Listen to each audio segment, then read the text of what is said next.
নমস্কার বন্ধুরা, আপনাদের সামনে আজকে নিয়ে চলে এসেছি একখানা কমার্শিয়াল ফ্রিজ কিভাবে রিপেয়ার করি সেটা দেখতে থাকুন।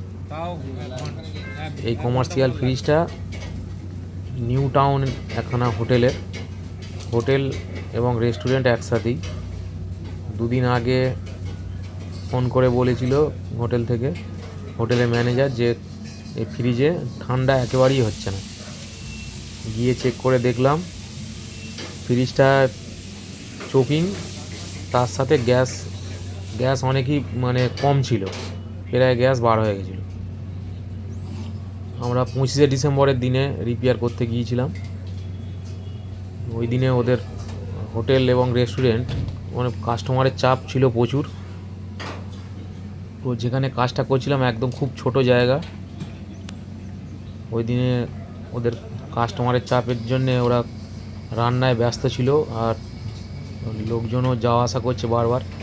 ছোট জায়গা সত্ত্বেও কাজটা খুবই ভালোভাবে করেছি। কিন্তু ভিডিওটা আপনাদের যে ভালো করে দেখাবো, ডিটেলসে পুরো আমি করতে পারিনি। তার কারণ হচ্ছে জায়গা খুবই শর্ট, কাজটা কোনো রকমভাবে করেছি, সেই কারণে ডিটেলস ভিডিওটা খুব ভালোভাবে করতে পারিনি। দেখতেই পাচ্ছেন হ্যান্ডমেড স্টিলের যে কমার্শিয়াল ফ্রিজ। এই ফ্রিজটার প্রবলেম ছিল কুলিং হচ্ছিলই না, সামান্য কুলিং হচ্ছিল।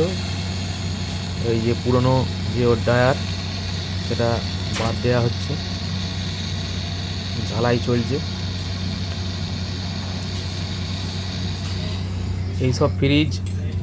এই ফ্রিজটা মিডিয়াম সাইজের ছিল, এর থেকে আরও বড় ফ্রিজও আমরা রিপেয়ার করেছি এই হোটেলেরই।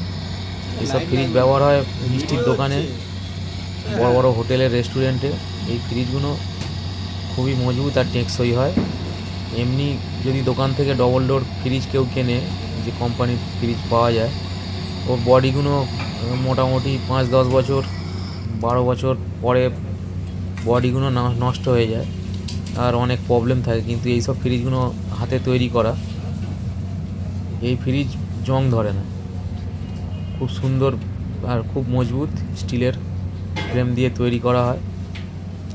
সেই ফ্রিজ আমরা রিপেয়ার করছি। দেখুন ওর যে পুরনো ফিল্টারটা ছিল সেটা বাদ দিয়ে দিয়েছি, নতুন ফিল্টার লাগানো হচ্ছে। ওদিকেও পাইপ ঝালাই করা হয়েছে, আবার এটা ঝালাই করা হচ্ছে। আমি দুরকমভাবে ভিডিও করেছিলাম, এই হরিজন্টাল এবং ভার্টিক্যাল, জায়গার পজিশান অনুযায়ী করেছি। সেই জন্যে আপনাদের ডিটেলসে খুব একটা ভালো করে ভিডিওটা করতে পারিনি। দেখুন কাজ চলছে। দেখুন এই ফ্রিজগুলো মজবুতের সাথে সাথে জায়গাও অনেক পাওয়া যায়, আর টোটালটাই ডিপ ফ্রিজ। আর দোকান থেকে এমনি ডবল ডোর কিনলেও এর মতন এত জায়গা পাবেন না, আর এত জিনিসপত্র রাখতেও পারবেন না। এই ফ্রিজটা ঠান্ডা কম হচ্ছিল বলে সব খাবার দাবার সব নষ্ট হয়ে যাচ্ছিলো, সেই জন্য চাপ ছিল খুবই। কাজটা করতেই হবে। 25শে ডিসেম্বরের দিনই সময় পেয়েছিলাম, গিয়ে কাজটা করলাম। দেখুন ঝালাই চলছে, ফিল্টারটা ঝালাই করা হচ্ছে। চোকিং ছিল, চোকিংটা আমরা যে পদ্ধতি হয় ফ্লাশিং করে সেই চোখটা ছাড়িয়ে ফেলেছি, ছাড়িয়ে ঝালাই করা হয়ে গেছে। এখন আমরা ভ্যাকুমে বসিয়েছি, এখন ভ্যাকুম চলছে। আর এই সাইড দিয়ে আমরা হিট দিয়ে, বার্নার জ্বালিয়ে হিট দিয়ে, কন্ডেন্সারের মধ্যে হিট দিয়ে, ওর যে ময়েশ্চার যদি ভিতরে থেকে থাকে, হিটের ফলে ময়েশ্চারগুলো বার হয়ে যাবে ভ্যাকুমের সাহায্যে। আমাদের ভ্যাকুম কমপ্লিট হয়ে গেছে। এখন দেখুন গ্যাস চার্জিং করা হচ্ছে। এর কম্প্রেসার বড় বলে অনেকটাই গ্যাস লাগে। গ্যাস চার্জিং চলছে। দেখুন বন্ধুরা, এই ফ্রিজে সাব-জিরো কন্ট্রোলার ব্যবহার করা হয়, এর দ্বারা কম্প্রেসার অন অফ হয়, আর ঠান্ডা সেন্সার লাগানো থাকে, সেইভাবে ঠান্ডাটা কম বেশি হয়। Gas charging complete.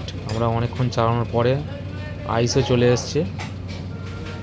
আমরা ওয়েট করছিলাম চালিয়ে।